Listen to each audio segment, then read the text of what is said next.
परिचय। रात में आपकी मां ने आपसे दूध की बोतल को फ्रिज में रखने को कहा, लेकिन आप उसे रखना भूल गए। अगली सुबह आप देखते हैं कि दूध खराब हो चुका है। क्या आप खराब दूध से बढ़िया दूध को वापस प्राप्त कर सकते हैं? जी नहीं। तो आइए ऐसे ही परिवर्तनों के बारे में इस पाठ में जानें। उद्देश्य। इस पाठ के अंत में आप निम्न करने में सक्षम हो जाएंगे।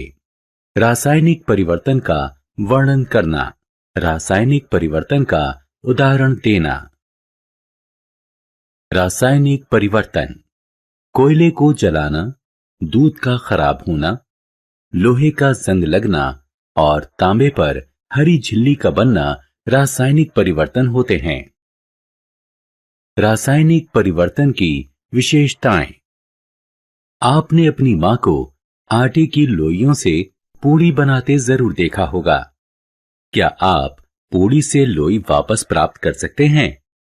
नहीं। यह रासायनिक परिवर्तन किसी भौतिक साधन से उत्क्रमित नहीं किया जा सकता। रासायनिक परिवर्तन के उदाहरण। बच्चों, आप अपने दैनिक जीवन में बहुत से रासायनिक परिवर्तन देख सकते हैं। क्या आपने लोहे के गेट या पार्क में पड़ी लोहे की बेंच पर भूरे रंग की झिल्ली देखी है? इस भूरी झिल्ली को जंग कहते हैं और इस प्रक्रम को जंग लगना कहते हैं। इस जंग का रासायनिक नाम है आयरन ऑक्साइड। जंग से बचाव। जंग धीरे धीरे लोहे से बनी धातुओं को खत्म कर देता है। आपने देखा होगा कि खिड़की या बालकनी में लगी लोहे की जाली में रंग लगा होता है। ये लोहे को जंग लगने से बचाता है। अतः हम लोहे को नम ऑक्सीजन या पानी के संपर्क से बचाकर जंग लगने से बचा सकते हैं। रंगाई, ग्रीस और तेल लगाना।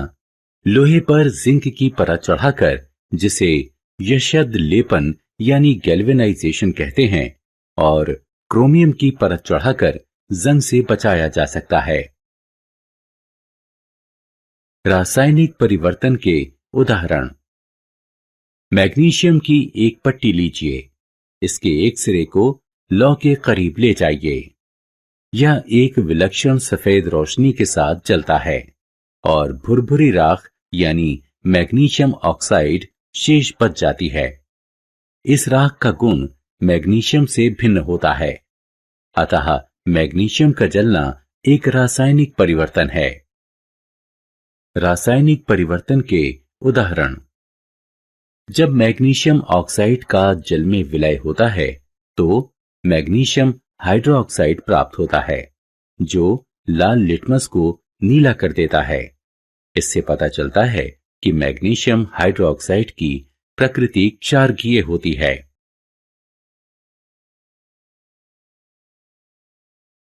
रासायनिक परिवर्तन के उदाहरण। आइए एक प्रयोग करें। एक बीकर में 1 चम्मच कॉपर सल्फेट लें। लगातार हिलाते हुए इसमें 100 मिलीलीटर पानी मिलाएं। इस विलयन में कुछ बूंदें सल्फ्यूरिक अम्ल की मिलाएं। आपको नीले रंग का एक विलयन मिलेगा। इसमें लोहे की एक कील डालें। कुछ समय बाद विलयन का रंग हरा हो जाएगा और लोहे की कील पर भूरे रंग की एक परत चढ़ जाएगी। ये परिवर्तन आयरन सल्फेट विलयन और कॉपर बनने के कारण हुए हैं। रासायनिक परिवर्तन के उदाहरण। छात्रों, सिरका और बेकिंग सोडा हमारे रसोई में आसानी से प्राप्त हो जाते हैं। एक प्याले में थोड़ा सा सिरका लीजिए। इसमें 1 चुटकी बेकिंग सोडा मिलाइए। आप फुसफुसाहट की आवाज सुनेंगे और इससे बुलबुले बाहर आते देखेंगे। इससे उत्पन्न हुई गैस कार्बन डाइऑक्साइड है।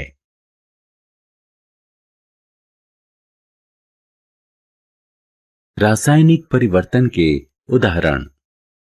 उपरोक्त प्रयोग में यदि कार्बन डाइऑक्साइड चूने के पानी से गुजरती है तो चूने का पानी दूधिया हो जाता है।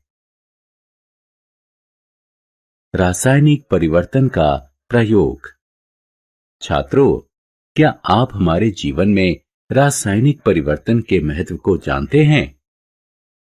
ये अयस्क से धातु निकालने, दवाइयों के निर्माण, कृत्रिम और उपयोगी वस्तुएं जैसे साबुन और प्लास्टिक, फाइबर, खेती के लिए खाद और कीटनाशक में उपयोगी है।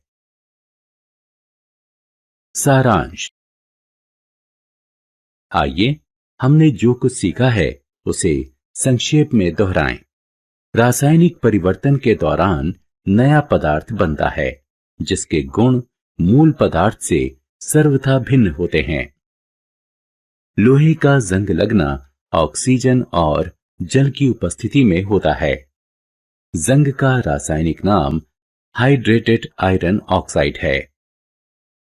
मैग्नीशियम ऑक्साइड का जल में विलय होने पर मैग्नीशियम हाइड्रोक्साइड का निर्माण होता है, जिसकी प्रकृति क्षारकीय होती है।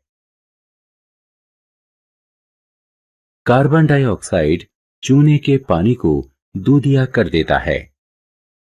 रासायनिक परिवर्तन दवाइयों, साबुन, खाद, कृत्रिम पदार्थ के निर्माण, अयस्क से धातु निकालने इत्यादि में उपयोगी होते हैं।